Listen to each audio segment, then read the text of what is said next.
Perlukah syariat untuk mencapai hakikatnya Islam? Perlukah syariat untuk mencapai hakikatnya Islam? Tapi sebelumnya seperti biasa, yuk mari kita ngopi, ngobrol perihal iman, ngobrol perihal Islam.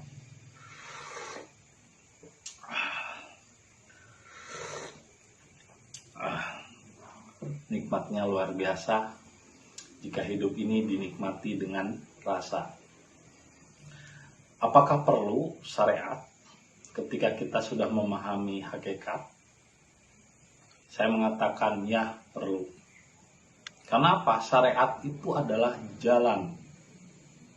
Syariat itu jalan, dari kata sirot.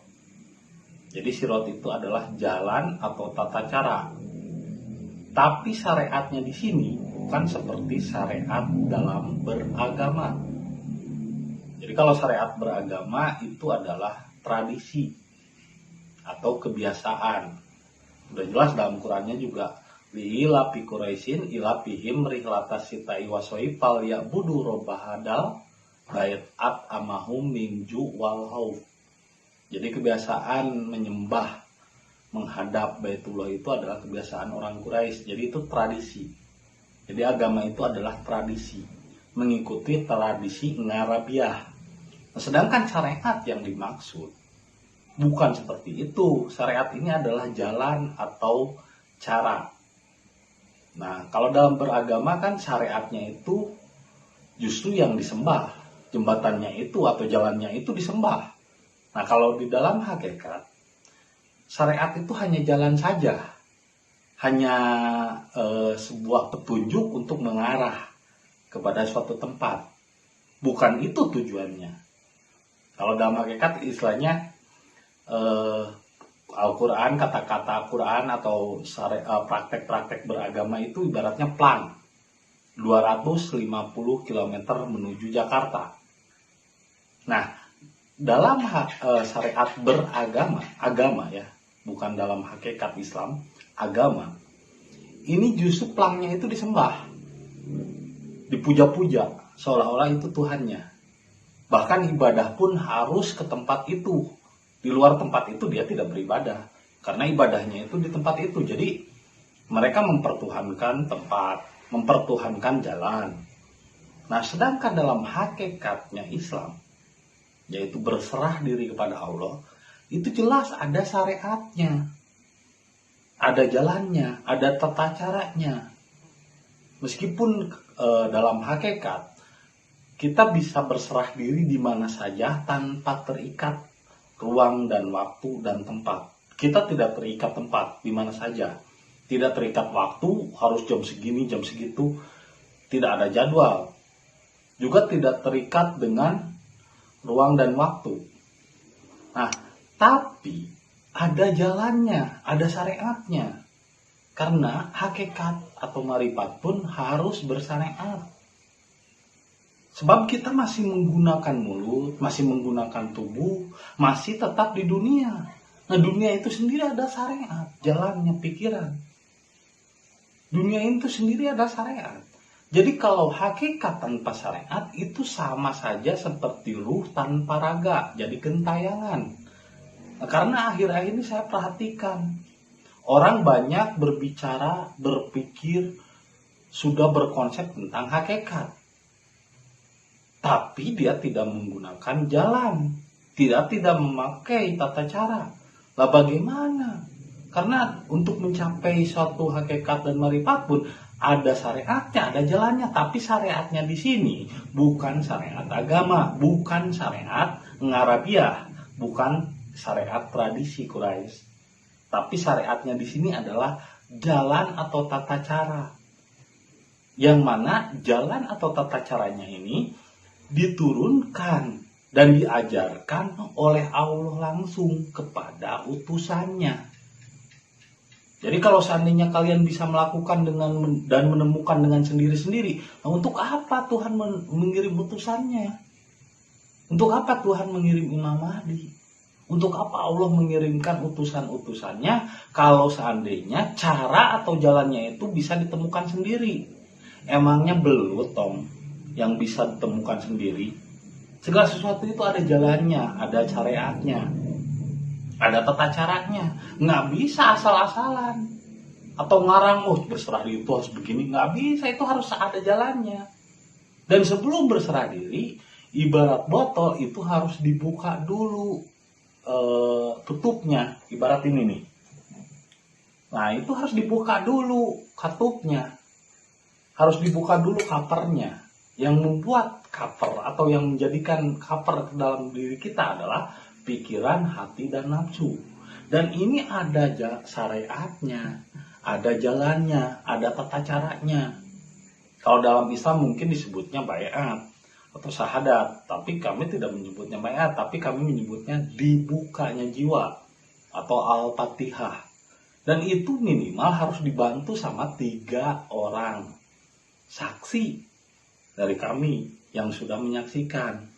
Jadi ini ada jalannya, nggak ngasal, tiba-tiba, saya dengan cara begini, seenaknya aja. Lah itu mah jadi akhirnya hakikat mikung, hakikat yang menyimpang dengan menggunakan metode dan caranya sendiri, menemukan sendiri. Lah memangnya belut ditemukan sendiri atau barang ditemukan sendiri.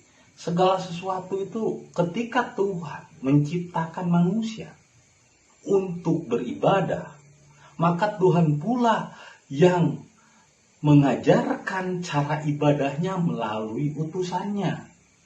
Jadi tidak bisa ngarang, tidak bisa ngereka-reka. Cara berserah diri terus begini, nggak bisa, itu ada syariatnya. Jadi hakikat berserah diri pada Allah itu ada syariatnya. Hakikat tanpa syariat adalah ruh tanpa raga, maka jadilah ruh gentayangan. Nah hari ini sekarang jadi banyak ya ruh gentayangan. Padahal saya ketika berbicara di YouTube, sebetulnya ini bukan ceramah, ini saya berak dari hasil yang apa yang saya cerna, apa yang saya alami, apa yang saya makan, apa yang saya lakukan, jadilah suatu dicerna dalam suatu pengalaman, terus dikeluarkan. Ini berak. Jadi apa yang saya sampaikan di YouTube adalah berak. Tiba-tiba ada orang yang ngambil berak itu bukan untuk menyuburkan surga di taman hatinya, tapi malah disebar-sebarin ke orang. Dicuap-cuapin, diomong-omong, aku dapat berak. Lah, akhirnya kan jadi bau. Akhirnya menimbulkan kericuhan. Nah, saya juga membimbing atau mengarahkan kepada jalannya, kepada syariatnya. Tapi khusus bagi yang berminat, khusus bagi yang mau. Kalau yang nggak mau ngapain, saya nggak maksa. Tuhan juga kan tidak menyuruh dan tidak memaksa orang untuk ibadah. Karena ibadah itu bukan kewajiban, tapi kebutuhan. Nah yang wajib itu adalah belajar caranya. Belajar memahami jalannya. Jadi ibadah itu adalah tujuan dari manusia diciptakan. Tapi belajar memahami jalannya atau syariatnya itu wajib. Nah ibaratnya begini, makan atau minum itu adalah kebutuhan, bukan kewajiban. Tapi mencari nafkah, usaha, itu adalah kewajiban yang harus dilakukan guna memenuhi kebutuhan. Nah itu seperti itu ibadah. Ibadah kepada Allah itu berserah diri.